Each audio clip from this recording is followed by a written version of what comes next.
Good evening and welcome to members, officers, the press and the public joining the Local Development Committee tonight. The meeting is being live streamed, so welcome to everyone viewing on YouTube. Some of our officers are joining this evening via Zoom. Can everyone present hear me? Everyone online? Yep, see nods in the room can hear. That's great. My name is James Beckles and I will be chairing this evening's meeting of the Local Development Committee. For members in the room, when you are speaking, can you speak clearly and loudly so that the microphone can pick up what you say? For those joining by Zoom, please mute the microphone. I will now ask the members of the committee and officers to introduce themselves. So starting to my left. Councillor Jane Lofthouse, good evening, Gloucester South. Councillor Caroline Corbin, Maryland. Councillor Sabia Kamali, Stratford Ward. Councillor Salim Patel, Manor Park Ward. Councillor Mujibur Rahman, Green Street East. Fantastic. And officers? I'm Shirley Fuller, I'm clerk for the committee. And for, just been joined by Councillor Noor Begum. Louis Moore, Acting Development Manager. Samir Ben Barrett, Principal.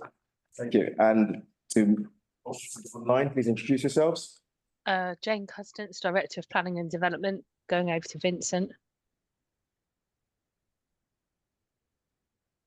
Oh, Vincent, you're on mute.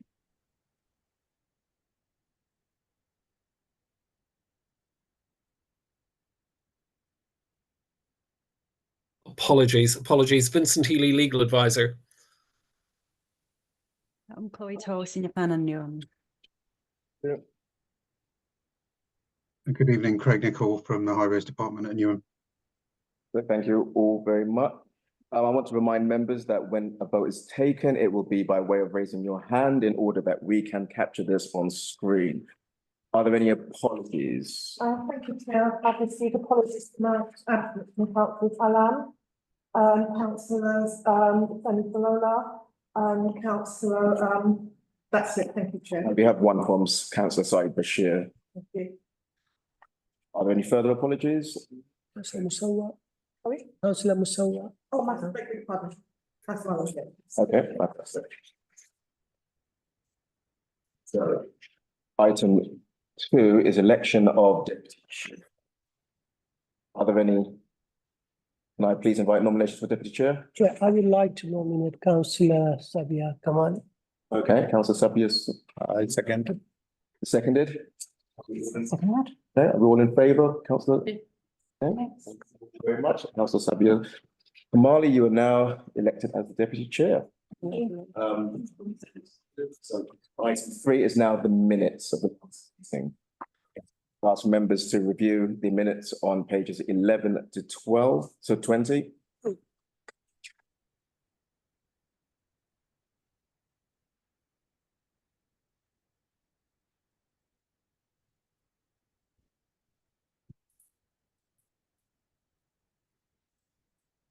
Any corrections, amendments, or edits?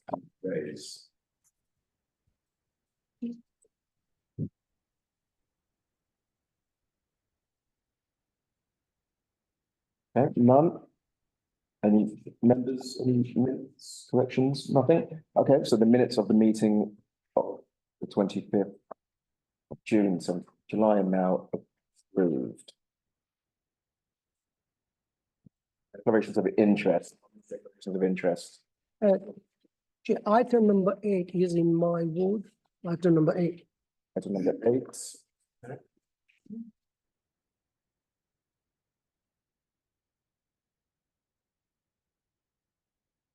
And I have one interest, and that's I am a member of Clapton Football Club. So although I will judge their application with an impartial mind. I don't know how relevant it is, but Clapton Football Club is very near where I live. Okay. I don't belong to it. No.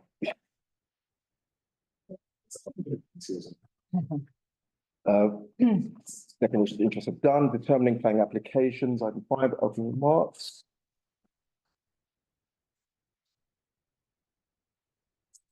Chair.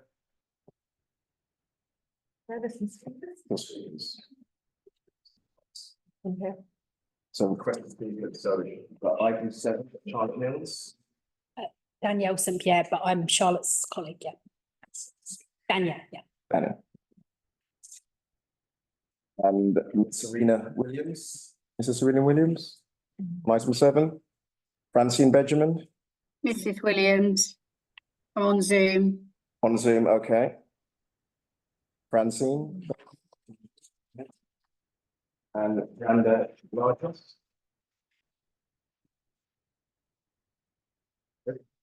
Item 8. We have Kul Sangara, Director. Kul Sangara? Not present, okay. Item 9, Captain, we've got Craig Nicol, LUF Project Manager. Okay. The usual practice is to follow up to 5 minutes in total for both. Is that agreed? Agree. Thank you all very much. Can we agree the remainder of the order of business? Agreed. Would members please note the officer update report circulated? Please note that full consideration assessment of matters is covered comprehensively in the. Chair, we've got people joining us. They join, right? I'll pause for a moment, allow. The room. Okay.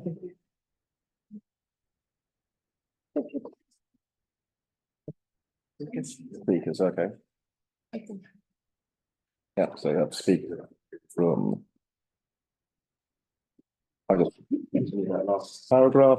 I trust members have had full regard to the committee report. The officer presentation will be a summary of the key issues only. And now can I ask the planning officer, Samir, to present the first application, Hudson Bay.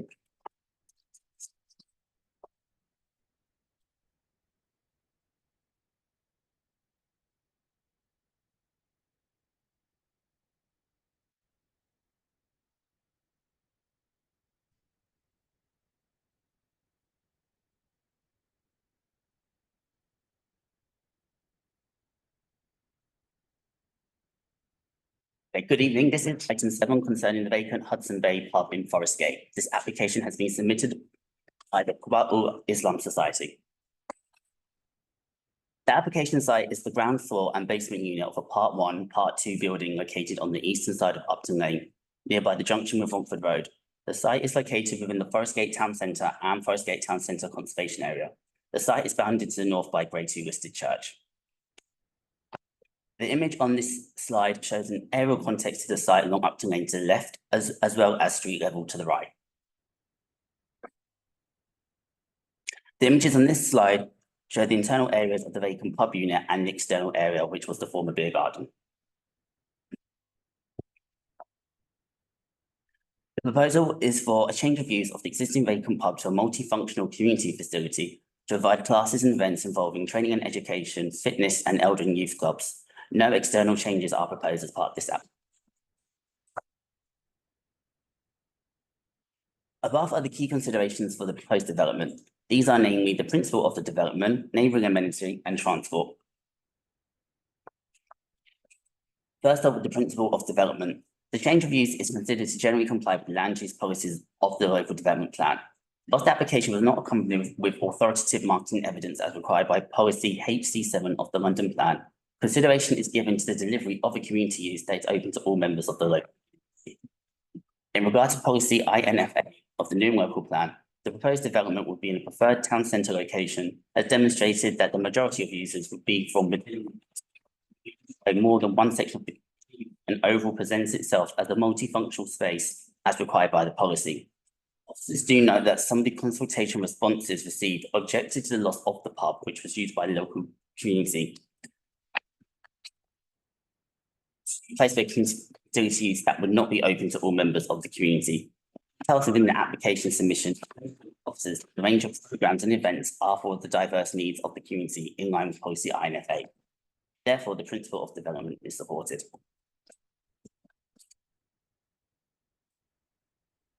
This development would not impact neighbouring occupiers in regard to natural light, outlook or privacy, nor would the proposed use in principle impact upon general noise and disturbance given its town centre location. Notwithstanding this, conditions have been suggested by environmental health officers as listed on this slide as agreed by officers. Additional conditions recommended the adverse impact toward immediate neighbours regarding noise and disturbance. Subject to these conditions, it is considered that there will be no harmful impact to neighbouring amenity. The site is in a public transport accessibility level of 3, which indicates fair access to public transport. The proposal does not propose any car parking on site, nor on balance considered it would result in adverse impacts upon local parking conditions. Local parking is proposed, which the quantum is supported, and further details would be secured by condition. As the proposal involves a community use, a framework travel plan was submitted, which was considered acceptable upon review by the council's transport officers. This is subject to a condition for the adherence to the approved travel plan and the Section 106 agreement for monitoring and measures fees. Subject to the conditions and obligations, the proposal is subject to transport. Other conditions are listed on this slide, which are waste management, archaeology, and habitat regulation for Epping Forest. The waste arrangements would continue as per existing. The scheme by its nature and scale will not trigger any further information in respect to archaeology or Epping Forest. Therefore, as a recommendation, the Local Development Committee is asked to resolve to 1, agree the reasons for approval as set out in the committee report, and grant planning permission subject to the conditions listed on Appendix 8 of the committee report and the heads of terms listed in Appendix 10 of this. Thank you very much. And we have Danny. Yep, with 5 minutes, would like to present, please. Okay, thank you. Evening, members. My name is Danielle St Pierre. I'm a director for hybrid planning and development. We're the planning consultant here with the applicant as well today. We originally submitted this application sort of October, November time last year. And when we submitted the proposal, it was originally as a flexible facility for either Class E use or as a community centre.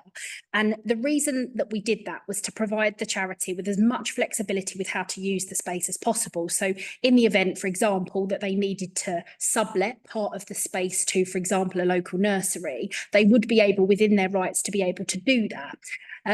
We felt that that was inherent because it's a town centre location, Class E is a town centre use, as long as the space wasn't looking to provide any light industrial or restaurant facilities, for example. Unfortunately, during the course of the negotiation, we were asked by the officer, who I must say has been fantastic, we were asked by the officer to remove that element from the proposal, and we're not 100% sure why that was. So what we would like to put forward tonight is that that is reintroduced so that we can still use the facility, subject to the an amended recommendation, to be able to still use the facility for either Class F2 as a community use or under Class E, but subject to a planning condition that any independent Class E use, so if they did need to use it by a third party user, that any details of that Class E use would come as a planning condition so that some further detail could be assessed. Because I appreciate that's not what's in front of you this evening. You've been given a report that's just for a community centre. So in order to be able to make sure that you're making a correct and robust assessment, if we look to introduce that as a planning condition as well, we feel like that would give the charity the flexibility to use the space as they originally submitted and as they originally intended, but also to protect the council's interests so that any independent Class E use, we would have to submit the details of that in advance. And those details could include the nature of the use. So for example, if it was a small shop or if it was a nursery, but also in terms of hours of use, duration of that use and how it would interplay with the community. Well, so that would be our proposal for that moving forward. Notwithstanding any of that, as I say, we've worked really hard over the last 10 months or so to get to a place where everyone's happy with the proposal, and pleased to have worked with officers quite closely to secure details around waste and servicing of the premises to make sure that that's being done in a meaningful way, and also to be able to provide the details of how this facility is going to service the local community. So some of the things that we're looking to, that the applicant's looking to operate here, are parent and toddler sessions, monitoring and care for the elderly, and to reduce loneliness in the elderly as well by providing social clubs, youth clubs, study groups, fitness classes as well when they're available, creative workshops, health and wellness workshops, to really offer a broad range of activities that might be available to the local community to really enhance the community offer in the area. We're going to limit the opening hours as much as is possible from 9 AM till 7 PM Monday to Sunday, but significantly less than the old pub was as well, so hopefully that's acceptable. And likewise, in terms of the number of visitors, we're probably expecting about 50 people or so a day, which will be spread across the day. You might expect 10 or 12 for a toddler group, for example, and then smaller groups perhaps for the elderly social clubs, spread throughout the day. And as I say, far less numbers than the pub would have seen in a typical day. The pub chose to leave. They chose to close. They chose to sell up. That was in July 2023. So there was a regard on their behalf that there was no longer a need for this type of facility in that location, and they made that decision off of their own backs before our clients moved on to purchase the site slightly later in that year. Looking to provide quite vital services for the local community, which we don't think are elsewhere provided for. And as I say, principally looking to introduce that flexibility with the Class E use, just to future-proof it and provide the full flexibility on behalf of the charity. So in the event that they need to top up the funding for the facility, they're able to do that in an unencumbered way, but while still monitored via a planning condition. I think that's probably it. Thank you. Much. And to the objectors, Serena, Francine and Branda, you'd have 5 minutes between you, depending on who would like. Hello? Just 5 minutes between us. Yeah, 5 minutes between you.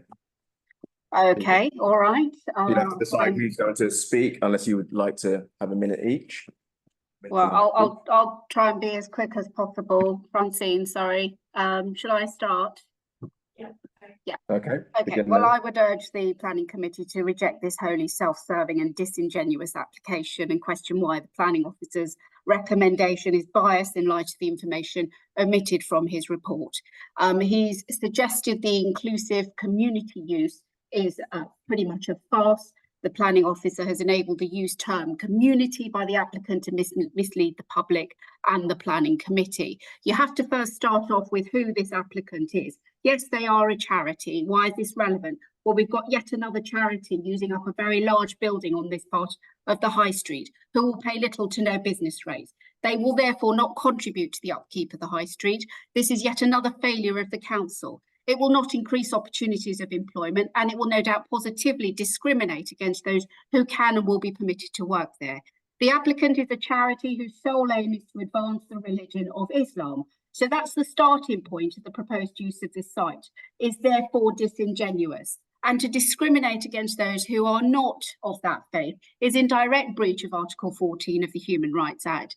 The planning officer fails to bring to your attention that the applicant already owns and operates a similar use building yards away from this site. In fact, aside from the applicant's other buildings and schools, there are no less than 19 other similar use and similar sized buildings, which all provide the services that the applicant suggests it will provide on this site for the sole use of that particular demographic. If you grant this application, you're essentially agreeing to continue to discriminate against those in the neighbourhood who will not be using this as under this umbrella of community, because it's not.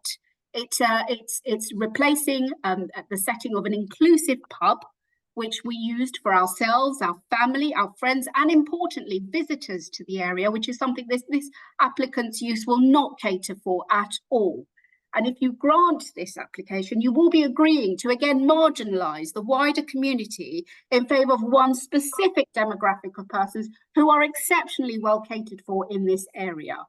And the objections you'll note were from people who follow Islam and from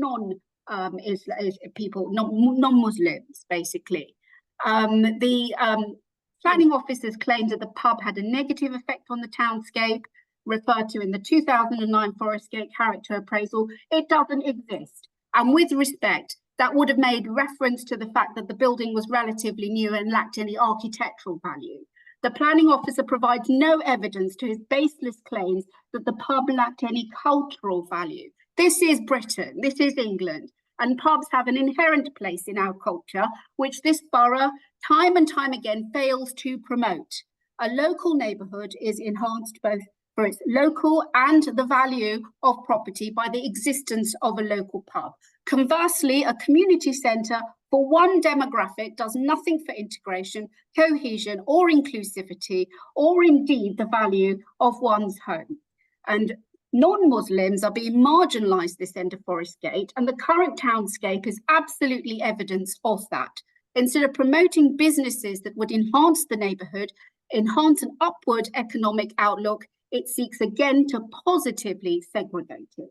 This use is overbearing considering the number of similar use places within literally 2 to 5 minute walk of this site. And if this planning committee is going to proceed with this application, there must be much stricter conditions, including it should be a car-free development. They have said that no one is going to drive there.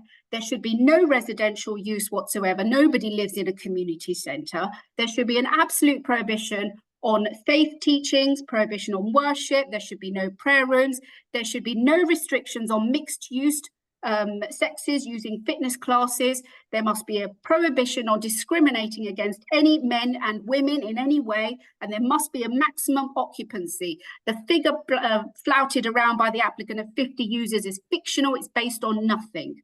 And there must be a condition that those who are not Muslims who want to use these facilities are not discriminated against by paying any more. That's it for me. Okay, we've got 30 seconds left. Serena, do you have anything to add? Sorry, Francine? Page 2 of the community statement.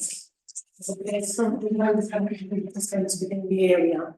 Hence, there are no existing facilities for their needs.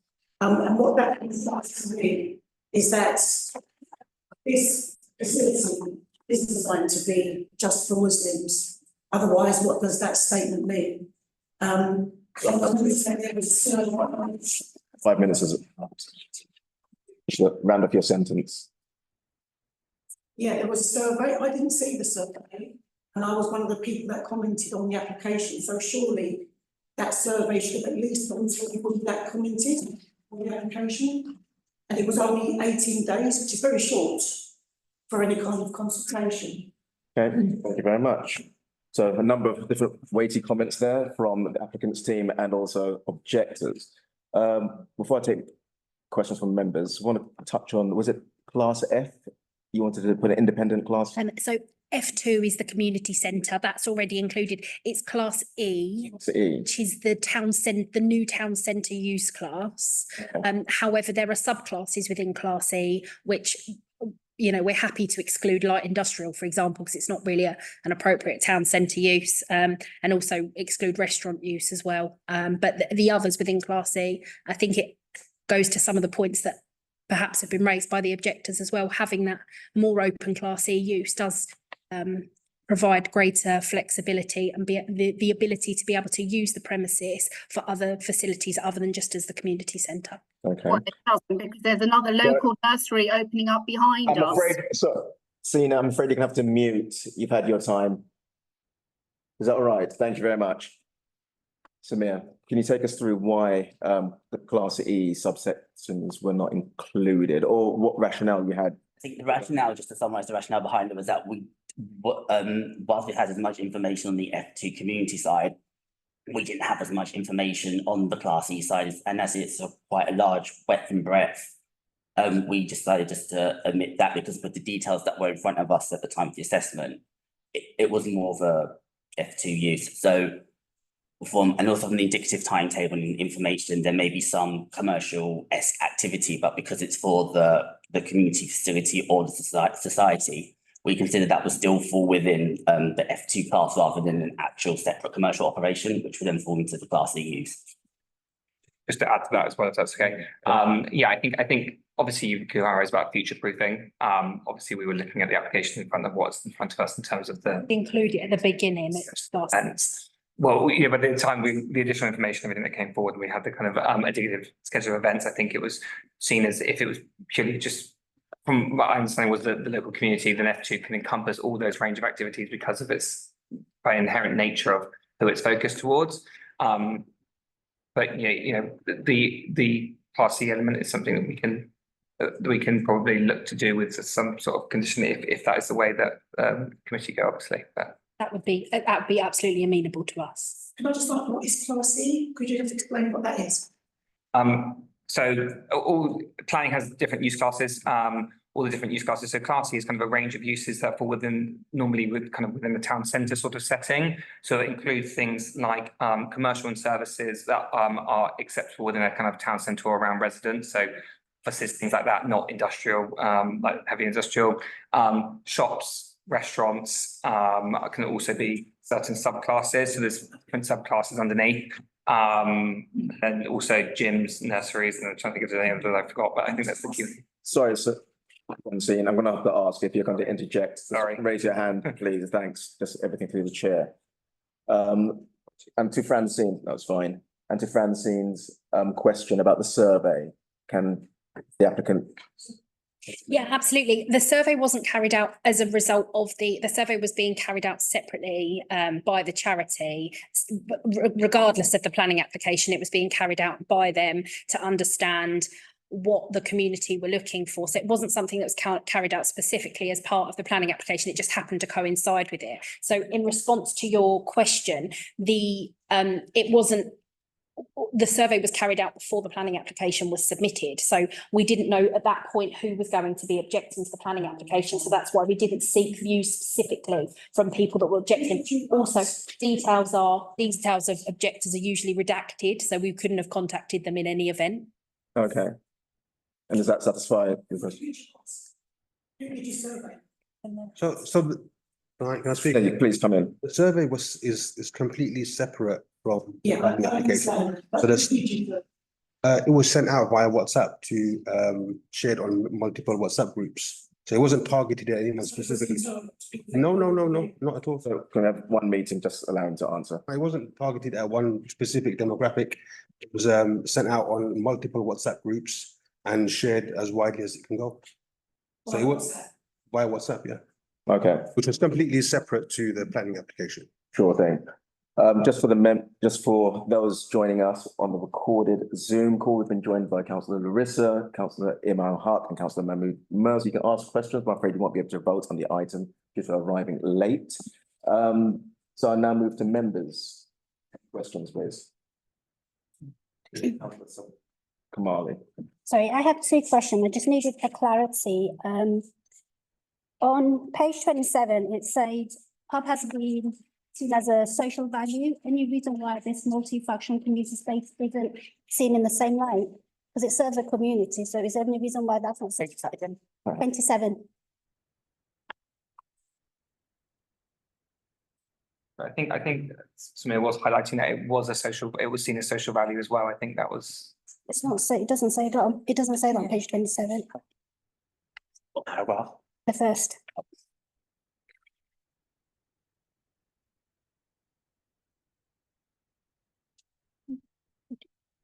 Let's consider the pub would have been of social value and designed for community facility under local planning. This comes across as this isn't. Because obviously it just follows up to the next question, because obviously the objection was around the fact that it's not multi-use, and how would you identify community, and the fact that if E was including around the crash day nurse, I think that would kind of mitigate the problem, because I run a women's organization, and if a facility doesn't allow children, like a crash facility, it sort of like cuts out a range of group of women from using the facility. So is there any reason why E is not included into this? So that way the objection around segregating this and aiming at one community, I think it takes that element of it out. I think just on the first question, I think what I was trying to say in that sentence is that both London Plan and New Local Plan policy consider part of a social value, social use. I think what I was trying to say in that sentence is that whilst the loss of that pub is regressive, is outweighed by another community use, which is just of a social value. So I think maybe I got my words wrong. Okay, then that's fine. We can change that, please. Councillor Patel. Yeah, thank you, Chair. Chair, I would also add up with my colleagues' question number 2. We have heard both the objections, and once again, they're saying that this particular application is not welcoming the other communities, only for the one community. The applicant, if I'm not right, you also applied for class E and class F2. When the application was made, we included a flexible permission for Class E or Class F2, yes. Oh, okay, and officer, is there any why we just didn't consider Class E?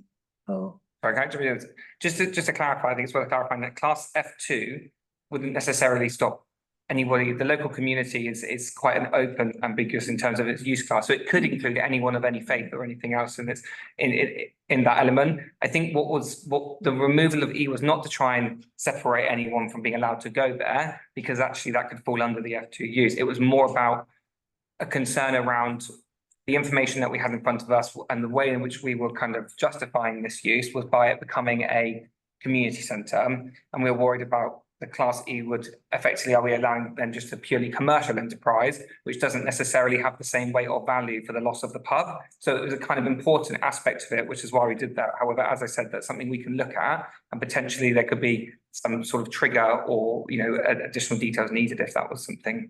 so how we going to look at, because, you know, it's really creating a tension in the area. You know, Class E is also allowing the fitness, gym, if we see nurseries, that will bring the communities together, especially with the fitness club and the gym. Yeah. And bring everyone together, and that's something the applicant can offer to the wider community, because look, in Class F2, we got swimming pool and all that. So I think Class E, I think as you're offering to the applicant, are you? Yeah, the way that I would propose that if we introduced it back into the description of development, but then had a planning condition that required at the point that there was an independent Class E use, so anything that was ancillary to the F2 could still comfortably take place, and then anything that sat under an independent Class E use, so something that was going to be run by a third party, for example, that at that point in time we would have to submit the details of that to the local authority. I felt like that was reasonable for the circumstances that we're in. Also, in terms of Class E, was it a matter of timing and information that was present during the submission that it fell down, or? Yes, I think at the point at which the report deadline was needed, and we were very much pushing to try and get this to committee, because obviously it's been in the system and that decision was taken to remove it, given that we didn't feel like we had enough information to be comfortable that it wasn't purely then going to be a commercial enterprise, if that was the element we went for. In terms of, I think for anyone joining online and everyone in the room, what sort of information would you normally require? I guess just an idea of potential operators that you may have already discussed with, spoken with, things like that, so that we could understand how that would work in terms of, because Class E, as we've just spoken, is quite a broad range of uses, and it could have different implications in terms of the people going there, noise disturbance, etc. So for us to kind of be able to make that assessment of impacts, it's good for us to have an indicative idea and breakdown of uses. Obviously, we have that within the Class F2 element, and we've kind of envisaged the Class F2 bit, for example, with the gym element. I think there was discussions around it would be kind of, you know, local community gym with kind of small weights, things like that, for example, quite different to, let's say, Anytime Fitness went in there, and, you know, could be a very long operating hours, music amplified, etc. So I think that was where we were a little bit at loss of the use, and we thought it was better because we were under the impression that we weren't sure about a commercial enterprise element, or if it was for future proofing, to purely go down the F2 use at that time in order to get this to committee. But obviously it is welcome for anyone to open up and discuss what they want with members too, which is what we advised at that stage. Great. Yes. Thank you. I was just thinking of the viability of the offer in general, because there's a very wide range of things that are offered there, from vocational training, things for the elderly, youth club, study groups. How are you planning to do that? Are you going to invite people in to do it? Do you have a team of people who you've got in place to offer these various activities? So at the moment, we don't have anybody ready to be able to help us with that, but this is all part of the planning process. It's taken us so long to get to this stage. You know, we've been planning to kind of hopefully, once we've got the planning permission in places, now we're starting to think about, because we were waiting for the LDC, now that we're at LDC now, the next stage was to start planning around how we can start to offer these facilities and services to our local community.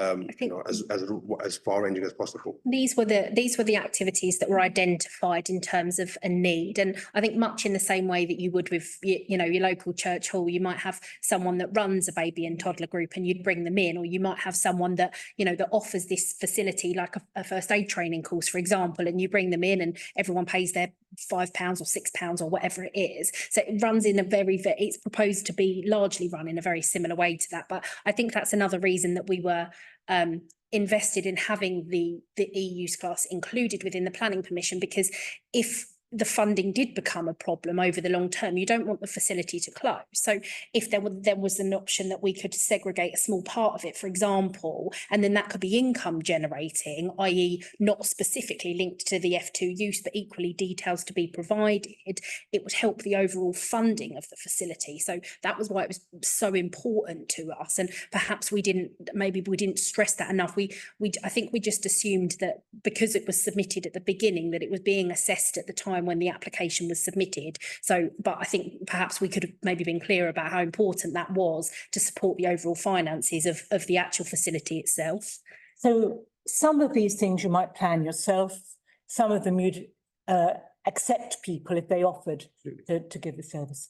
Okay, can I just follow up on one other thing? Do you have any disability access and any consideration there? Other than what is currently available on site now, as the building stands now, we haven't done any building work or any lift ramps. There aren't. There's Steps, aren't there, to get? Well, there's no. There's actually it's easy access. Oh, From the front, there's easy access in. So there's no lift in the building at all. But there's an easy access, wheelchair access from the front of the building. Okay, thank you. Any further questions from members? Councillor Corbyn. Can you just quickly say what your vision is of how you see this working? Because I've heard the objections and it would really worry me, like the idea of an inclusive community centre, brilliant. But for example, let's say a member of the community wanted to, I don't know how it's going to be laid out, but let's say there was a big room and that they could potentially hire it for a family party. And I don't know if this connects with licensing, but for example, would they then, if they wanted to, be able to bring alcohol onto the premises themselves, bring their own food, but hire a room, that kind of thing? Or would there be limits on what they would be allowed to do? Because in most community centres, you can do that if you want to. But then I don't know if you. Licensing issue. I don't think if you know. I think if it's from your own, you might have to get one singular occasion licence. No. Depends. Maybe, yeah, okay. Jane knows about licensing, but if it wasn't, let's say, for example, it didn't involve alcohol, would it be something where somebody could hire it for just privately for a party, for example? Is it going to have like an open use in that way that anybody from the community can hire the space to do that sort of thing in? So your original question was about our vision. Yeah. And our vision is for the centre, or we're calling it the hub, for the hub to be used by anyone provided within the kind of facilities that we're offering them. So to use the space in a respectful manner. That's our vision. So whether that's, parents and toddlers, whether someone would like to hire it to hold a small families get together, a small party, for example, as long as it kind of, there's no disturbances, there's no loud music, it's not affecting anyone in any way. As long as it kind of falls within those limits, we're absolutely open to that. And what about the objectors who said that, well, they want there to be, I mean, I don't know how this works exactly, but the idea that it would not be discriminatory at all, so it wouldn't be segregated in any way on, say, gender lines. Like if exercise classes if there were exercise classes, unless they were specified, at a certain time of day that this class is women only or men only, that effectively those facilities would be able to be used by anyone, because obviously otherwise it's like they said, it's, that would be discriminatory. So how would you ensure that it's not discriminatory? Aspects in the trustees hasn't really been discussed with regards to kind of mixed use. But I mean, it would be something that we would need to discuss amongst the trustees that was within our, our Islamic ethos, because we would be open to that, yeah. There are quite a few planning conditions, which I think are probably in your report as well, around timetable, how things are going to be laid out. So if there was a need for the committee to relook at any of these elements, then reasonably that could be included within one of those planning conditions. But I think it will be a scheduling thing. If there's a need to have men and women together for one particular facility, I don't think that would be prevented, but it'd just be, but equally there are sometimes, I don't like doing exercise classes with men either. I'm sure there'll be certain times when people would prefer for it to be, for it to be separated. So I think there's a proposed timetable, and we can look at that in terms of scheduling in terms of the planning conditions as well. Okay, thank you. Any further questions from members? I've got one in terms of the class, in terms of conditioning that as part of the application. If we were to pass it tonight, would that come back to you in terms of any information that they would present, the applicant would present? You could work to get that in, or are there any drawbacks to having that? I think what we have to look at is potentially changing the description of development again, which wouldn't necessarily need reconsultation because that's what it was originally consulted on. So I think that's fine in that regard. I think we could change description of development if members voted that way, and I'd probably suggest a use condition limiting the subcategories of E as agreed with yourselves, and likely more of a trigger in terms of we have an indicative schedule of activities and events, and anything kind of differing to that requiring submission of details might potentially be a way to go down that, and details of the operator uses and exactly what that would entail. Drafted one to that effect. Yeah. Either. Yeah, that's fine. Jane, do you have any further comments on Louis' comments? No, I think we need to kind of bear in mind that the description as it came in was for a mixed use Class E and F2. So there isn't a need for reconsultation. But I think because this is quite an unusual sort of mix of uses, it's difficult to work out what it falls within. And as we've kind of already heard, Class E is very wide.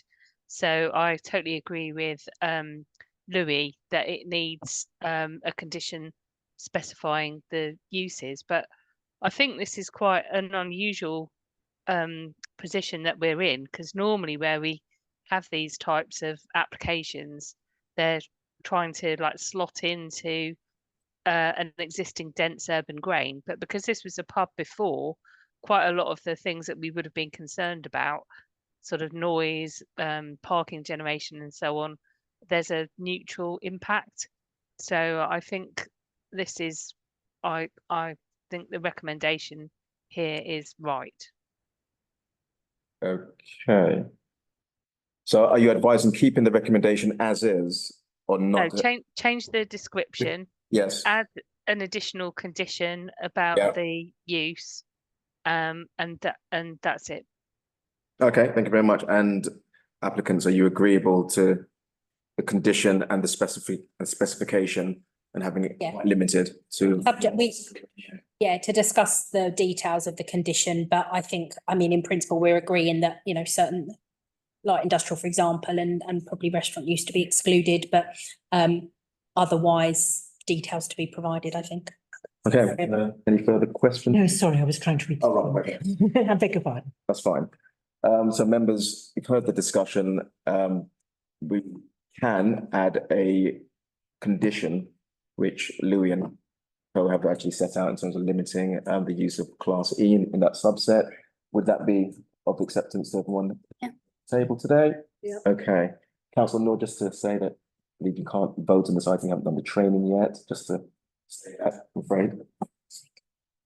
So are there any further questions? No, just before we vote, Chair, just clarify how we're voting and then what we'll be voting. And yeah, so we'll be voting for the recommendations that set out on screen, plus the condition to limit the use class within the. Yes, sorry, just to add on that, and also either as part of that condition or separately, just about additional details if it's another operator or something, I think, as discussed. So two conditions. One to do with restricting the use classes, so it's not the wide ranging, but another one for any potential changes based on what we already know are potentially going there. Anything else requires further details in terms of potential operators, hours of use, etc., for us to review before allowing that, effectively approving those details. The description of development to be changed as a result of. Description of development. You can have Most important one. that with us as we go through this, just so that it's adequately recorded and we can all sign off on this if need be. So members, we're now going to go to the vote. The local development committee is asked to resolve to agree the reasons for approval set out in committee report, the update and grant planning permission, plus changing the description of development to class E/F2 mixed use, and a conditional, potentially two conditions in the wording, to restrict the uses within class E to particular uses, removing ones that aren't required, or could cause issues, and potentially a condition on submission of additional details regarding any potential operators, or anything in that regard. Thank you very much. And Shirley, do you have a copy? Okay, fantastic. All those who approve, please show of hands. Any abstentions? None. That was unanimously approved, and that is blanket permission. Thank you. Thanks. Yeah, thank you very much. I'd just like to pass a comment. Thanks to the officer for cooperating with the community application. Okay. I need to understand. So thank you very much for your hard work. Right. Yeah, we have to keep trying. Thank you, everyone. Thank you. Thank you all very much, and none object. Move now to item 8, which is 409 High Street North.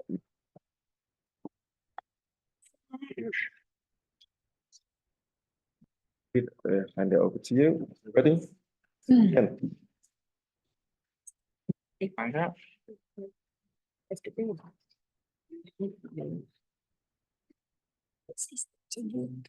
Oh. Okay, sorry, I didn't get you. Sorry, I'm actually. My worry would be they end up basically just like an Islamic community to the. Yeah. Everybody else in the area, but something you can do about that, is that you can't just this mainstream do. And the point is they bought the building, well, they can't have it forced on them, for example. I mean, find is most people won't really care. And a lot of people just find other places to go, you know what I mean? If that's what they want. You know, in other community centres in they're not welcoming to all members of the community at all. Very bad. Wrong on that. Members. You're ready. My name is Louis, by now, and I'll be presenting item 8 this evening. Please note there is a committee update for this item, which has been circulated to members, detailing an additional comment of the report. So the application 9 High Street North at Manor Park. The application site is on the west side of High Street North and on the corner of Nager Road in Manor Park. The site was occupied by a quick fit garage with an open forecourt and single-storey building associated with the motor repair business activities on the site. The site was destroyed by a fire some years ago. The site was vacant until recently when New and Renewal leased the site to provide a community space. This use has been approved on a temporary basis for 2 years with an expiration date of the 10th of April 2026. The application is for the construction of a Part 3, Part 4-storey building to be used as a purpose-built house of multiple occupation with a mixed-use co-working space / cafe at the ground floor. The HMO would include 29 rooms, 27 of which double occupancy and 2 which would be single occupancy, resulting in a maximum occupancy of 56 persons. Proposed co-working cafe space would be 125 square metres with only 22 square metres of this allocated for ancillary cafe use and the majority of the space for co-working. The space would be open to the public and include desks and meeting spaces for customers. The images on screen show the site as viewed from High Street North on the left and the site as viewed from the corner of Renaga Road on the right. As you'll note, the image on the left is most recent when there's been slight changes to the boundary because of the community use, and the right kind of shows just before they changed it to that. The images on screen show the site as viewed internally, looking northwards on the left and southwards on the right. These images depict the site through aerial imagery. This slide shows some key visual imagery of the proposal and how it's envisaged to look along High Street North and the junction with Renaga Road. So the principle of development, normal permanent use of the site is a sui generis MOT use. Even though the building burned down, the use continues to be applied to the land. In regards to the loss of this use, the local plan emphasises that employment uses should be focused within particular areas of the borough, which are allocated for such uses. Whilst commercial and employment uses can exist outside these centres, subject to certain criterion, they are not protected uses outside of these designated areas. As such, the loss of the existing employment use in this instance can be supported. With regards to the HMO, policy H3 of the plan recognises HMOs as a form of specialist accommodation. The policy states that large and small HMOs should be purpose-built or converted from non-residential. Purpose-built HMOs should be directed to town and local centres and along key movement corridors, where compatible with other policies. The application site is located on High Street North, which is one of the borough's key movement corridors and is approximately 630 metres from East Ham Town Centre, one of the borough's major centres as designated in the local plan. The site also has a PTEL of 5, which indicates very good access to sustainable modes of transport, including several bus routes and London Underground and Overground services. The proposed development is therefore considered to be in policy compliant location in accordance with the local plan. The cafe co-working space at the ground floor is considered on balance acceptable in principle as well, considering the surrounding context and neighbouring uses, as detailed within the committee report. In assessing the quality of HMO accommodation and in accordance with the policy H3 of the local plan, the council refers to HMO East London guidance. This document sets out minimum space standards and facility requirements for HMOs in order to ensure an acceptable quality of accommodation for the occupants. In addition to the above, the London plan also provides guidance for large-scale purpose-built shared living schemes, which are similar but not identical to HMO development. The London plan guidance outlines that large-scale purpose-built shared living schemes, also referred to as co-living, is a type of non-self-contained housing. Typically, these schemes include a variety of communal spaces and facilities for residents, which include cinema rooms, gyms, co-working, recreation games, etc. The supplementary guidance provides further detail on specific policy measures such as quantitative, private and communal space targets. Whilst the subject proposal is not wholly applicable to the consideration against this guidance, as it is a HMO and not a large-scale purpose-built shared living scheme, it is referred to and acknowledged in its desire for a good standard of accommodation. The application of the policy in this way has resulted in a high-quality HMO development. The proposal has met the minimum requirements for all rooms for HMO use, as well as providing larger accessible rooms for disabled users. A daylight and sunlight report submitted also demonstrates that all rooms will achieve a good level of daylight and sunlight. In addition, unlike conventional HMOs, there is a significant amount of communal space provided with 284 square metres of lounge, kitchen and co-working space for residents. In addition, an external amenity space predominantly in the form of a roof terrace is provided, which exceeds standards. The scheme also would provide regular cleaning, concierge and a laundry facility. Also, the scheme will provide high-quality living accommodation for future occupiers, and the quality of accommodation is therefore supported. Here's just some indicative floor plans of the ground floor. And the disabled rooms are the two kind of above that area on the left, and then further up floor you can see in corridors with the large blue hashed areas, the amenity spaces, and then the kind of communal amenity terrace there as well. Give you an idea of kind of layout of the rooms and spaces. The proposed development is on the prominent corner adjacent to existing two-storey terrace along Menega Road and higher built form on the other side of the junction of Menega Road and High Street North, adjacent to an existing three-storey building. This scale, bulk and massing of development is considered appropriate in the local context. The building sympathetically steps up from this two-storey terrace to 3 stories. The building then steps up to a subservient cladded part of the building, which is 4 stories high, which is comfortable on the highway intersection and next to the surrounding buildings, particularly considering the 4th floor is sufficiently set in to ensure a level of subservience is maintained, and particularly so it doesn't look overly dominant when viewed from Menega Road and 2-storey terraces. High-quality materials are proposed, and the material palette has been revised throughout the policy application to help simplify the appearance and includes brickwork, stone coatings, timber windows to match the surrounding materiality, as well as high-quality modern signage for the code use. In addition, the proposal incorporates improvements to the existing street frontage, including the removal of existing drop curbs along both High Street North and Menega Road, and introduces new street tree planting and publicly accessible cycle parking. During the lifetime of the application, the Metropolitan Police Secure by Design team will consult on the proposed development and consider the proposal acceptable subject to conditions. As such, the proposed development is considered to provide a high-quality design and ensure safety of existing and future occupiers in accordance with the development plan for the borough and is therefore supported by officers. As it impacts on amenity, the proposed building, by reason of its bulk massing design, will have an impact on residential amenity of those living in the vicinity of the application site. However, taking into account its siting, fenestration, and sensitive design massing, reducing the kind of top floors as much as possible, and the conclusion of a daylight and sunlight report, which shows that there will be no unacceptable impacts by residential neighbours, The impacts arising from the development proposal is not anticipated to be unduly detrimental from a residential amenity perspective and can be sufficiently mitigated. The environmental health team will consult on the application and have no objection with regards to the impacts on neighbouring amenity, subject to conditions requiring submission and approval of a noise, vibration and odour reports, including any mitigation measures to be installed prior to occupation of the co-working cafe use or any other fixed plant machinery identified as required as part of development. In line with the requirements of the local plan policy H3, a detailed management plan has been provided. The management plan provides sufficient detail on the residential population, management practices, and details on how neighbouring impacts will be managed, including the complaints procedure. Development will be required to comply with the details of the HMO management plan through the imposition planning condition.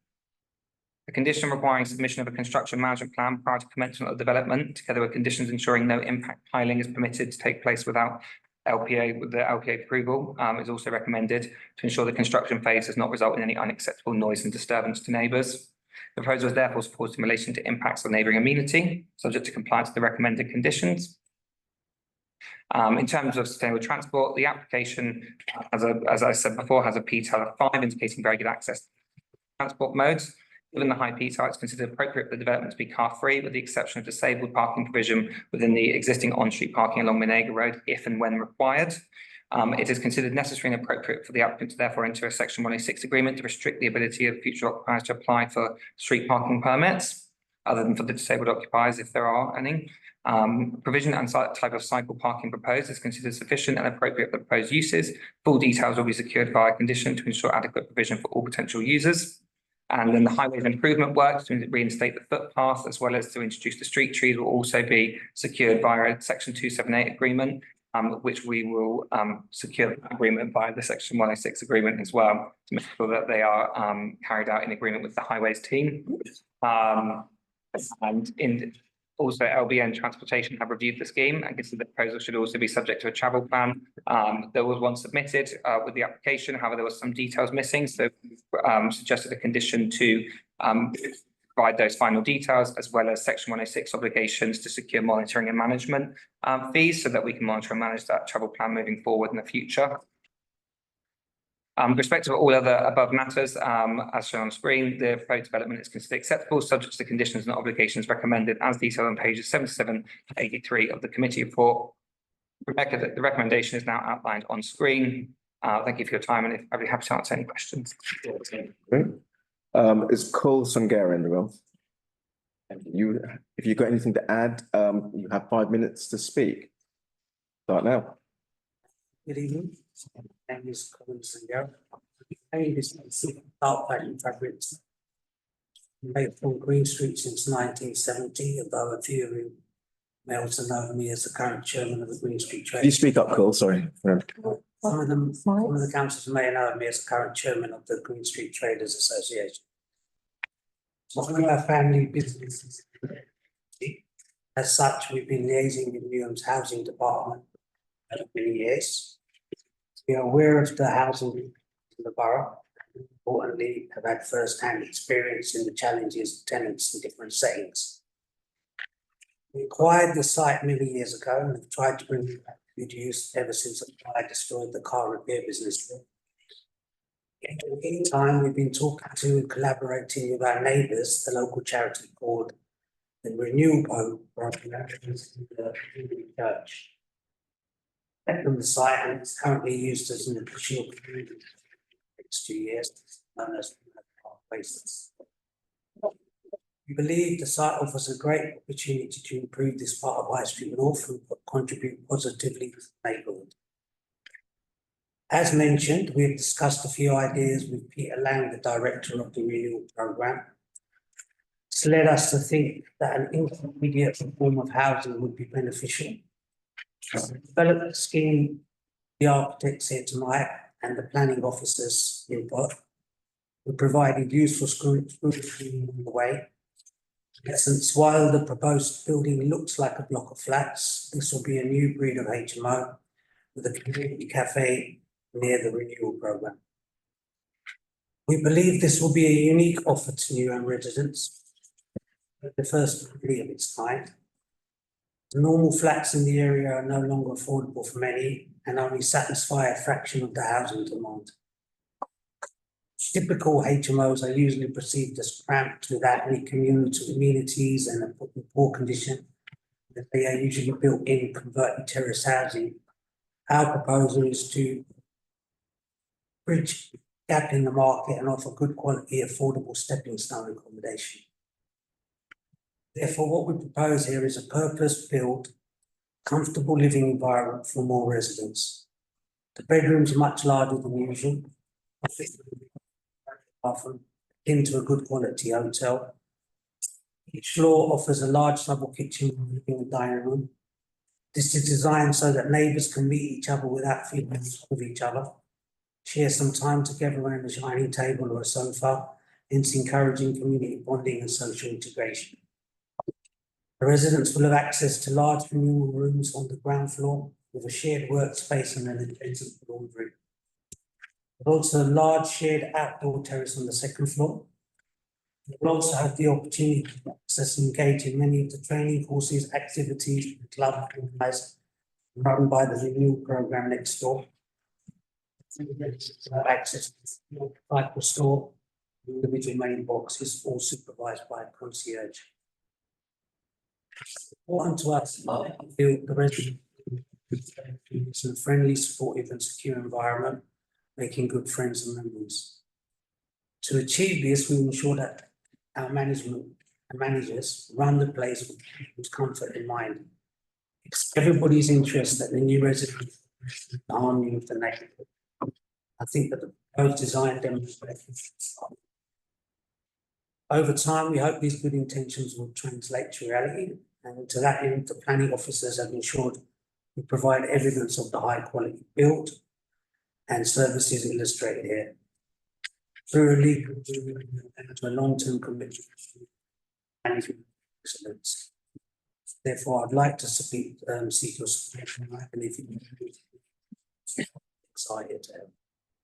Great, thank you very much. Are there any questions from members?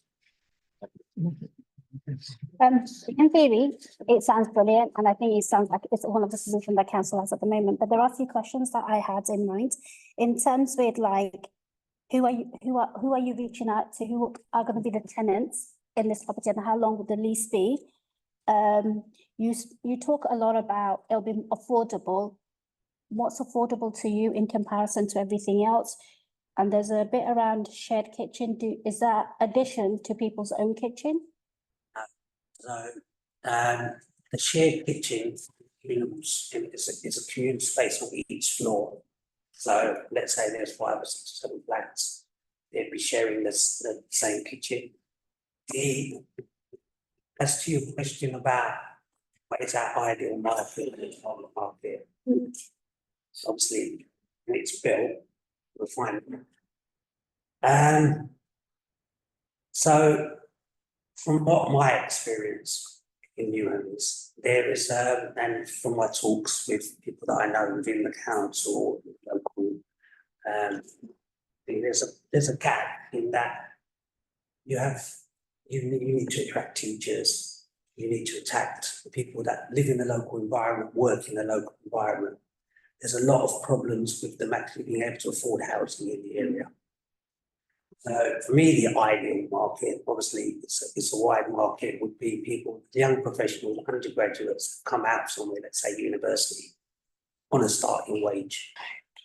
They cannot afford to take on a 1-bedroom flat at £1,500, pay the council tax, pay that out of the wages that they've got. So where would they house? What would attract them to Newham? Do they live outside in Dagenham or, somewhere else now to travel in with the travel cost? So there is a gap within the market where we get local professionals that can afford somewhere to live, work locally, be local. That was my ideal target market. Whether we'll have to see how it pans out in the future, working with maybe the borough, working with local suppliers and finding out who they would ideally. I would pitch it more towards the youth, foster care and myself, see what happens with my foster when they leave and everything else. So there is a market for affordable income for where people can live. When we say affordable, you know, there'll be no, apart from the rent, there's no other expenses, you're not paying bills, like that. And it, you know, obviously there is a financial aspect to everything because it's going to be a cost to run.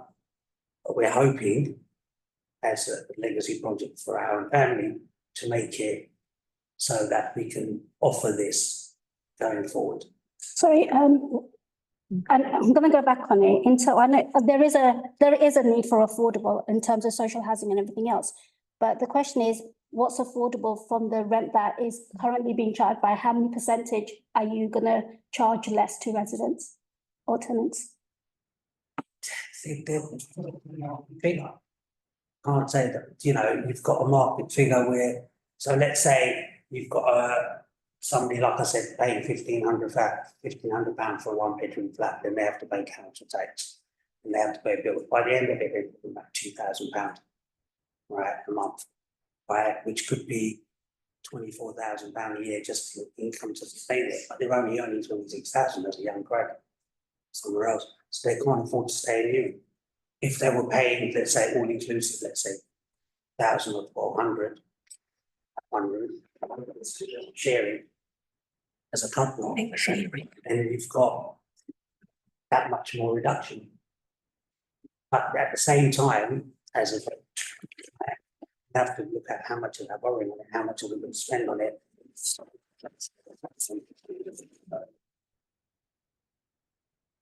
It's there, but we try to make it as affordable because that's our one. You know, it's not going to be my main interest, but and I'm not looking at it from a profit. You know, that we have to earn generally X amount. We have, thank God, as it is, and it's not like, you know, something that we need to do. It needs to be financially viable for us. So, I can't give you a figure because the market is the market. So based upon what you're saying and what question Councillor Kamali has mentioned, there can be no discounts to the rent, but it will be at market rate. Yeah. At market rate. Well, market rate. How different is that to what's currently being offered? The difference is that what they would want, so for instance, a young grad would have to look at taking a room in a converted house where they're sharing a bathroom facility. Okay. You know, and they're looking at the living conditions that they're living in, they're being offered a much better living condition. So you've got the opportunity to be living in, and let's say stuff like that affects people's mental health, affects people's, you know, the knock-on effect of that, because I see that on a day-to-day basis. If you want good quality accommodation, be living in a nice space and nice people that's doing their life, you know, there will be a much more positive person. Thank you very much. The aim. I'm going to ask Councillor Lofthouse and then Councillor, you have a question? Yes, please. And then let's Jane asks the question. Could well be, because it's following from the same thing. Two things really. Because the affordable rent is such an important thing.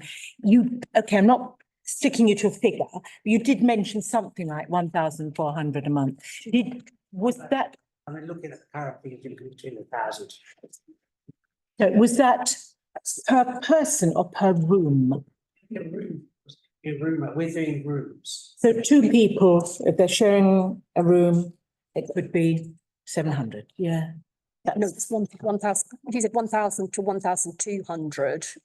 Oh, so that would be 600, sorry, how many was used? But there's some of them are for individuals, aren't they? Yes, I can't remember the quantity of individuals and couples. We've got. Oh yeah, mostly it's the idea that they're for couples. Oh, okay. Can I follow on again? Together. Yes, because I may have misheard you. You talked about the shared kitchen. For how many rooms? 12 to me. That's quite an issue. 10 people maximum share a kitchen. So the kitchens are split in one shared space, and you've got the kitchens on either side. Yes. True, so that you can have 3 or 4 different groups or cooking at the same time without being on top of each other. So there are standards that we need to comply with to ensure that 10 people can share the kitchen, the dining room, the living room, and these are very large. These are very large. And people, Talking 36 square meters. These are much larger than anything you can find in converted HMOs in the borough. so that's 10, could be 10 people sharing one kitchen. Yes, so if you I thought that was what you said. draw your attention to the plan, you would see the layout illustrating how everybody stay. Yeah. Yeah. It's quite hard to see even even in our printouts because it's tiny. Yes. So I counted one and I thought I counted 12 bedrooms on one floor with one kitchen. This is part of my question. So you've got one kitchen which is two-sided, but for example, does that literally mean there are like just 2 cookers? So you're going to have, so you've got an issue in a way. If everybody comes home from work at the same time, you're going to end up with people, do you have to have a schedule for when people get in the kitchen? But I mean, 4 cookers, Oh, 4. Okay, that's what I mean. So it's 4. It's not, so it's like 2 sides, but there's like 4 kitchen, 4 sort of mini bits. The guidance that we follow has been set up through the London plan. Okay. They put that through, so we are applying. Yeah, okay, that. Standards for much higher facilities. This is, we're applying very high standards to a very small facility. So we've got the best of both worlds in a way. Sure, I know what you mean. But I suppose the issue generally is that most HMOs are in converted terraced houses. Yeah, exactly. And so you've got, sometimes you might only have 4 bedrooms and you might have individual people in those 4 bedrooms. So you've actually then only got 4 people sharing one kitchen. I'm not saying that's even particularly ideal, but you've got, all of yours have got their own bathroom, haven't they, effectively? So. In a way, we need to forget about the term HMO because 99% of HMOs are exactly the way you described it. This is a different kind of housing. You're trying to do something that's in between effectively, because if you've got a room in, let's say you've got a room in a shared house, you're probably in this area looking at paying around the £700 a month mark. So that might be excluding bills. So I let out a room in my house and that person gets a bargain, 530 all inclusive. So just to be clear from a technical building point of view, this is a brand new build, meaning that each room is treated as a flat. So the acoustic insulation between flats is the same as if you were between rooms is the same as if you were between flats. So you're not going to hear your neighbors argue or the TV or go. Yeah, sure. You will, it's highly insulated. It's never going to be a drafty space. You're not going to have to decide whether you need to put a heating on, you need to feed yourself. This is not that type of space. So the added benefit of having a purpose-built space is also all these additional indicators of performance that applies to brand new housing. That applies. This is not something will benefit if you live in any converted void of any calculations from. What about, sorry, I was just thinking, because I'm just thinking of the logistics, when you live in a space like that, I don't know how big the rooms are relatively. I mean, are you imagining that people have their own individual fridge in their own room? Because otherwise you've got that thing about sharing fridges with potentially 23 other people. In the space. Yeah, okay. So you could have your mini fridge in your room if you want to, on top of the space that's already allocated for you. Yeah, go on. So how is that divided up in the kitchen? How would you propose it's generally divided, and how would you? There's a rule about capacity. Yeah, right. Okay. That needs to be provided in total. And then obviously some people are more greedy than others, so that that's really the fine grain of the management. That the final details of this will be laid out in the HMO management plan. Come back to that. If you've got any further. I've got one more. I just want to know, so how would that affect, and this might, I don't know, maybe James or someone else here can answer that. Let's say I'm unemployed. Surely even this kind of rent would be totally out of my realm of affordability, because housing benefit or the equivalent of would just not cover that kind of rent. No, what is the limit in the Newham area for how much housing benefit will pay? Does anybody know? Might be side of our scope. No. Okay, all right. All right, but I suppose it's just the interplay as a borough. Looking at the whole We're trying to think about how anyone can afford to live anywhere Yeah, when there are those sorts of financial constraints. And I think that as a borough, we should have joined up thinking about these things. probably No point that we having, can and ignoring it. take back. Councillor Patel, and then Councillor. Thank you, Chair. Most of the question been asked by my colleague Sorry. here. So I won't ask the question, but one thing I must say, when you do the building work, when the development is taking place, make sure the disturbance is minimum. Because as you know, the area on the other side is a petrol pump. So most of the residents use this side of the pavement from Bonega Road, and there's a primary school there. So make sure when you do the building work, make sure the disturbance to our residents using the pavement, it's very minimum. We have to consider the school and the elderly and the disabled residents. That's regulated also with the first planning condition on this. Look up to that, and with my experience dealing with your network management team on the highways team, don't worry. Thank you. Thank you. And well, I welcome this development. This will lift that side of our High Street North. So I welcome this development. Thank you. Thank you, Chair. Thank you very much, Councillor Mirza. I welcome this development. I think it's unique and much needed in the borough of Newham. I know the normal HMOs, even if it's a 4-bedroom house, you end up you sharing one toilet and one kitchen, and some of the within the 4 bedroom there are about 2 or 3 couples living in the house as well, and they generate a lot of rubbish which lies on our streets. And so one thing I was gonna ask is this: you have a plan for the communal bins in the behind section that is waste treatment. Yeah, so if you look at the top corner there on the ground floor, I don't know if you can see from here. It's very large.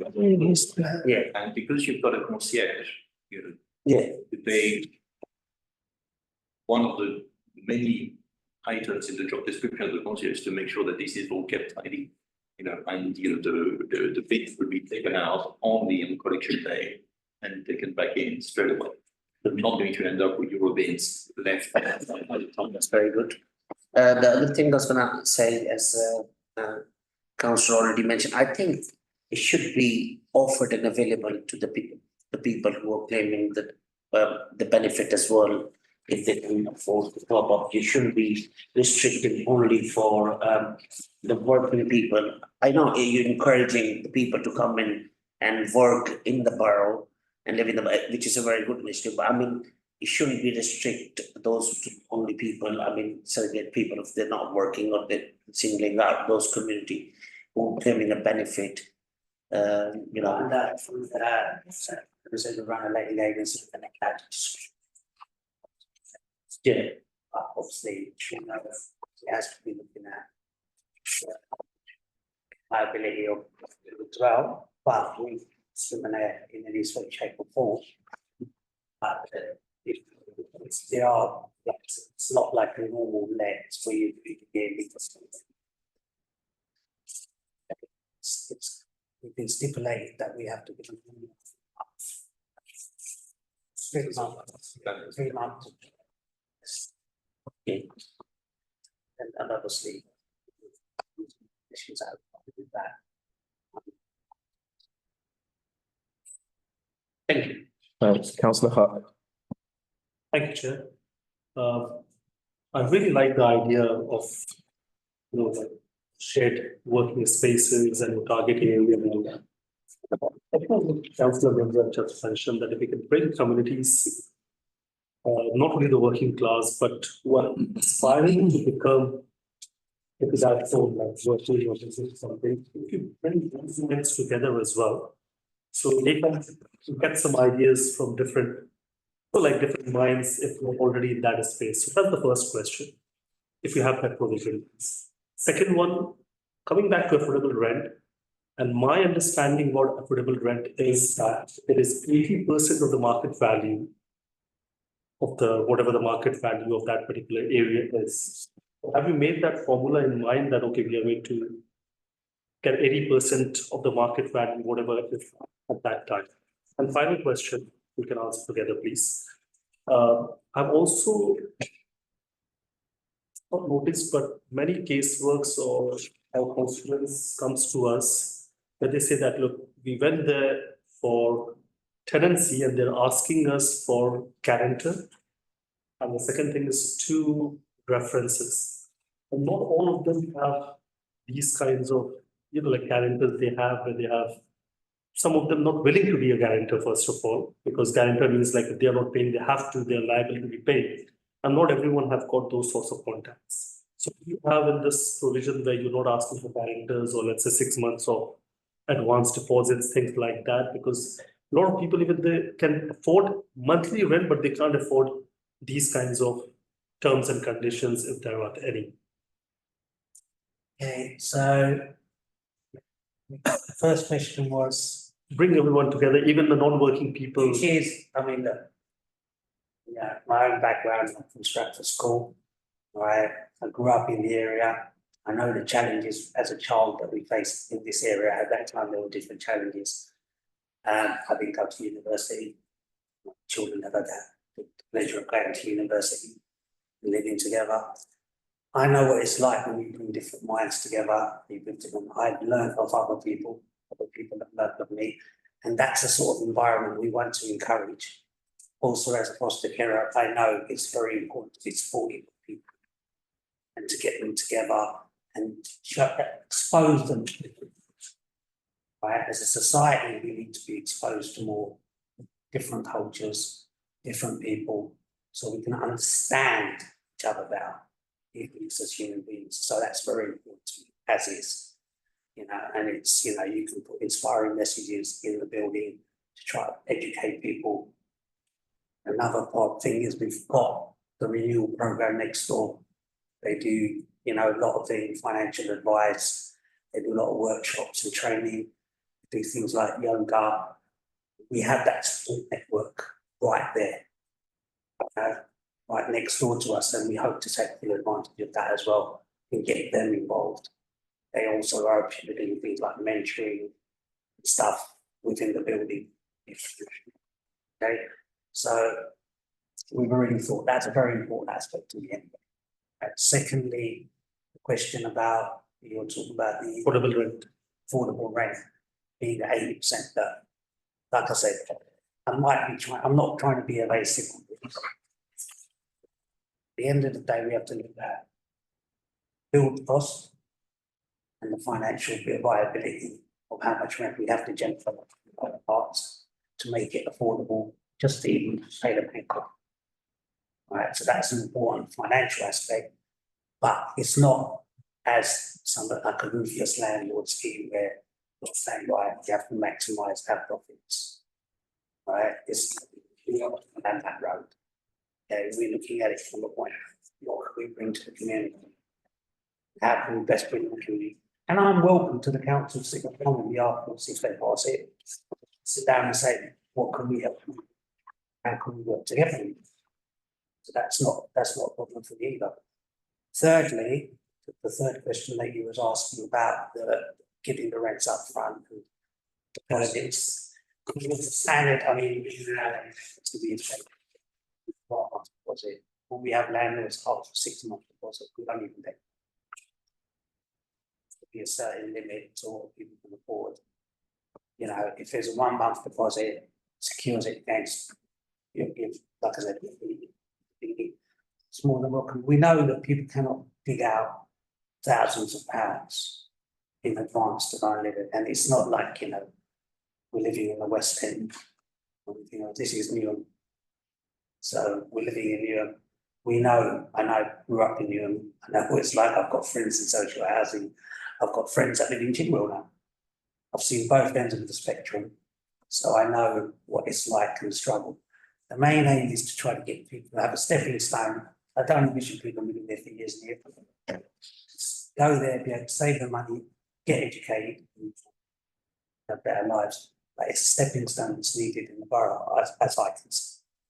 Okay, thanks. I'm going to bring in Councillor Kamali after. I've got just 3 questions around the co-working space, because that's quite an important area around it, and the disabled room. So, and is it the cafe you wanted to have in there? Let's talk of a cafe. So my first question around the co-working space, how do you envisage that working? Would it be fully set up for computers, or is it just a lounge in which people can just work? To be honest, we would look in at from a commercial aspect to having it, because the renewal stores that they would love to have some sort of like Starbucks, like cafe, something next door to them where they could have meetings and stuff. So that was where the initial idea came from. Does the co-working space linked to the cafe? Space was advised by Minister himself. So back look, there's these models of similar to like WeWork type stuff, and I looked into it, and there's where people have been working from home, working in their bedroom, working in their. There's needs out there for people to be able to work, to go to an office type environment, similar sort of professionals can get out of the house. But even if I may add, You have to speak up just to discount. The co-working space stroke cafe, we Yeah. discussed it at length with Louis, and the issue was, is it a cafe first and then a space where you can work? As part of the planning policy environment in this particular area, which is the micro business opportunity area, it was advised that it was better to go for a co-working space first with a small cafe to the side, which means that passers-by can stop, have a coffee, sorry, but the main aim of this space is for people around to come and work for the day or have a meeting and so on. So it's about infrastructure. Okay. So these are not fitted. Everybody brings their laptop, and people can book a room for a meeting or have a session, and so there are plenty of examples of co-working spaces, and I know that Newham has its own program to produce these, so like Newham has the infrastructure itself, to know what to expect from these co-working spaces. So, but the cafe itself is a small part. It's not the main part. It's more for the conviviality of it. In terms of square feet, how big is your co-working space? Just so get an idea. Working space is 125 square meters. Okay. Yeah, so that's about 80% of the floor area of that particular space. Sure thing. Only a few tables dedicated just for the. And in terms of the disabled rooms, that's my second question, because you've ticked off the cafe and the co-working space.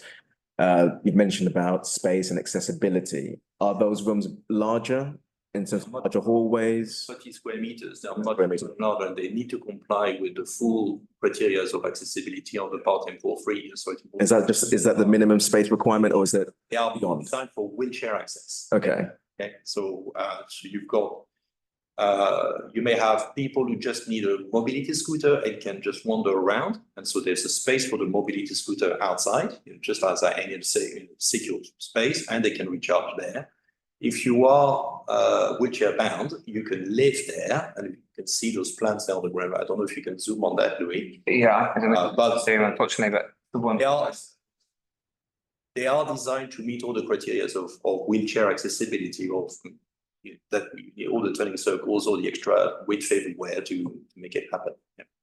Okay. The main thing is they're provided with their own private garden. They're all on the ground floor, so they do not depend on the lift that may be out of service and so on. So everything is embedded for them. There's also storage as well for mobility scooters. So there was a kind of intent that if someone needed a mobility scooter, we could make sure there was somewhere to park it that wasn't then taking space up in your room. so that you kind of could still fully utilize it if you don't need it necessarily within your room, but you kind of need it for commuting or, you know, getting around.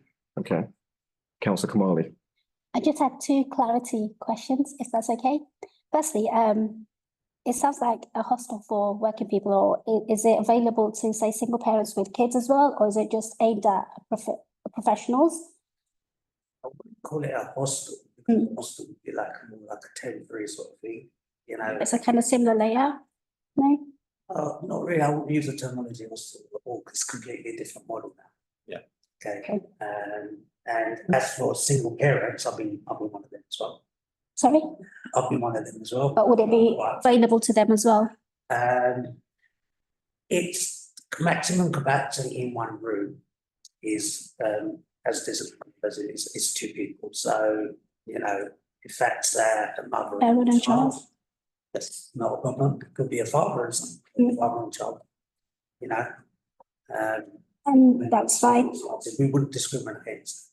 Cool. It's not suitable for, say, a family, say a family of 3 or no, okay. It's not designed for that. Okay, and the second question, and I'm sure you'd appreciate that being the trader and the whole thing around car park and everything else, is that going to be a car-free kind of zone, or? Allow just cycles. So there's like anyone who has a car in that building won't be entitled to applying for a permit? Okay. Section 106 regulation. Okay, no one's allowed to know, are they? And this might be a general thing, because lots of places like just discriminate against people who've got pets. What would be the issue with pets? I mean, I know what. I don't know if no, but I thought that now hasn't there been a rule now that you're not allowed to discriminate against people who've got pets? People need planning. Yeah, but not With planning, nothing to do with planning. then later. All right. When We don't have little cat and dog houses. No, okay, I'm just wondering, because I've, you know, as someone who's got pets and knowing people. I had several pets. outside of our scope. Okay, so it's not. Outside of our scope. I hope people won't be discriminated against if they've got pets and. Oh, yeah, obviously. Permission is actually granted, but you know, nothing pets at the moment within our planning codes at least. Were there any further questions? No, Chair. No, so let's take it to the vote. The Recommendation. Local Development Committee is asked to resolve: 1, agree the reasons for approval as set out in the committee report, and 2, delegate authority to the Director of Planning and Development to grant planning permission, subject to the completion of a legal agreement under section 106 of Town and Country Planning Act and other items there. For those members who wish to vote for, please can I see a show of hands? Although, okay, council those abstentions, I record myself, and none against. So you have your permission. Thank you very much. We move now to item 9. Chair, just, I know we've got plenty of time, but if officer and you're happy, we can go with the recommendation. Yeah.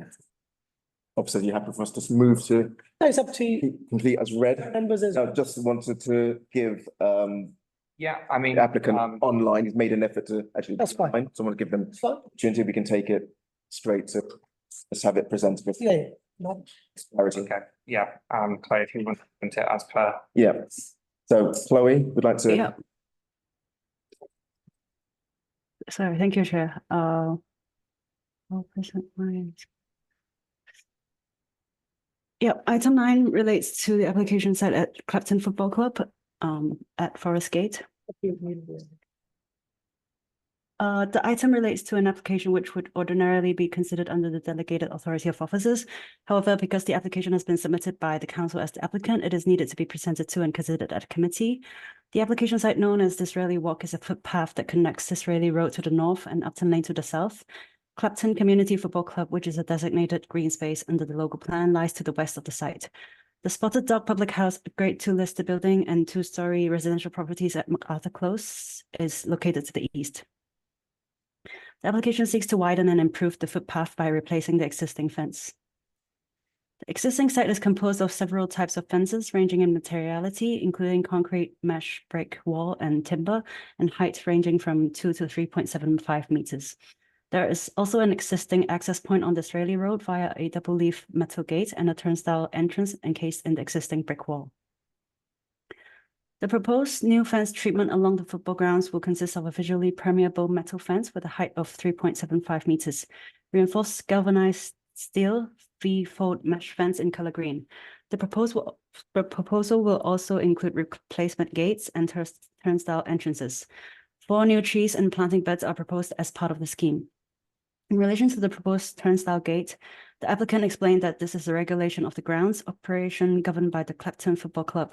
The existing turnstile is encased within the existing brick wall access on match days via the black door. As this brickwork will be replaced with the proposed fence, the turnstile will be set back with a gate made in the same style. The application also seeks to propose a side gate entrance from the alleyway. The existing access to the club remains unchanged. The entrance via Upton Lane serves as emergency services access only. Bullets on the entrance from Upton Lane have been provided to prevent vehicular access. In terms of the principle of development, the site is adjacent to a green space allocation.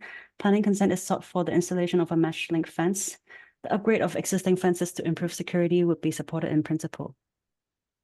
For urban design and placemaking, the proposed fence will be 3.75 meters in height and will consist of V-fold mesh fence in color green.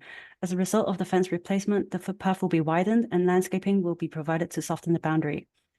The proposed fence is considered to be fit for purpose, of appropriate design quality, and would not appear incongruous within the context of the existing street scene or surrounding area. The proposed gates are considered to match the fence's height and style, and the positioning of pedestrian gates would ensure that site accessibility is not adversely impacted upon by the proposal. The design of the proposed development would not have any detrimental impacts to the listed building. The council's design and conservation officer and Metropolitan Police designing out crime officer confirmed that they have no objections to the proposed changes. The scheme is supported with regards to design, subject to condition. In terms of impacts to neighboring amenity, the closest neighboring residential occupiers are to the east and north adjoining Disraeli Walk. The proposed fencing, whilst taller in some areas than the current boundary treatment, would be sufficiently set back from neighboring occupiers to ensure any additional height would not result in any unacceptable loss of outlook, daylight, or sunlight. The proposal is supported in relation to impact to neighboring amenity subject to condition. The proposed development is exempt from biodiversity net gain legislation. And given the nature of the use of the site and its location outside of the Epping Forest Special Area of Conservation Zones of Influence, there will be no significant effect upon the Epping Forest Special Area of Conservation in terms of increased recreational pressure. With respect to the above matters, the proposed development is supported.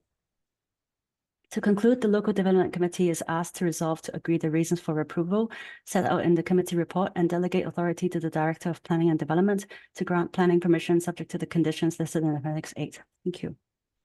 Thank you very much. Craig, are you still online? Yes, good evening, everyone. I'm here. If you've got anything to say, you've got 5 minutes and you can start now if you want. Thank you. Yeah, I just wanted to highlight that this is a scheme that's been worked in collaboration with Clapton Community Football Club, which is a registered charity at the site. Newham Council's been working with the committee at the football club for the last 12 months to adopt land to improve walking and cycling access between the residential area to the north of Disraeli Road down and onwards to the south to support the growth of the business district on Upton Lane. Newham Council's recently adopted a large section of land to the west, which is included in this demonstrated in the application to facilitate the widening of this corridor, which will bring improved planting and the addition of CCTV, which will be monitored by Newham Council itself. This scheme is part of the wider Levelling Up Fund scheme that's been awarded to Newham Council by central government and is part of the wider Upton Lane improvements. That was all I wanted to add. Thank you. Thank you very much. Well, I'm sure we've all read through the notes and we've taken officers' recommendations. Unless there's any questions. Can I just ask one question? I mean, it's not about pets. Nope. I just want to ask about lighting, because obviously it's a corridor. You know, obviously what it's trying to do is create nicer access for people and safe access is there, what's the current lighting provision? And if it's not particularly good already, is that can that be addressed as part of this? That's a very valid Because point, obviously, thank you. because obviously if it's just putting in a fence, but there's no lighting, it's going to discourage people from going down there when it's dark. Certainly, yeah. I think there's 2 points to probably respond to on that. Firstly, there are existing light columns in place in the corridor. The plan has been reviewed by the Highways Technical Board panel, which includes our lighting team. They've approved the level of lighting in the area and have also carried out a physical on-site assessment to review lux levels to ensure that there's sufficient scope for the lighting to light the existing and future plans. I think the second point would be in the removal of such hard impermeable surfaces in the existing fencing scheme, as you saw in the images earlier. There's significant closed board timber panels, concrete panels that make that area look narrow, enclosed, and restrict the permeability of light. So there's a multifaceted approach to the replacement of the fence, which is a relatively simple element here. It allows people to see activity in the club as well as people travelling down the corridor to be seen, and will also allow additional natural light to permeate into the corridor itself. One more, actually, just it's sort of connected because obviously, I mean, it looks lovely, but I'm thinking that obviously it's trying to encourage not different people, but people who would normally come to the club anyway. I just wondered, is there going to be any provision for people to bring their bicycles? I mean, would that, because they probably can't bring them inside the turnstiles, but could there be some bike stands included somewhere? I don't know if there's space to do that as well. Certainly. To be clear, this application is by Newham Council to reinstate the boundary walls because the club has granted us and allowed us to adopt land to make the corridor wider. So currently it's at about 2.5 meters wide. In places it will now extend up to 5 meters wide. That will allow shared space, walking and cycling to permeate from Disraeli Road down to Upton Lane. The club has an aspiration to provide cycle parking for visitors and patrons to the club, and that's something that I am continuing to work with as a highways officer to assist them with within the curtilage of the club grounds. Great, thank you very much. Can we have the recommendations back on screen, please? Yeah.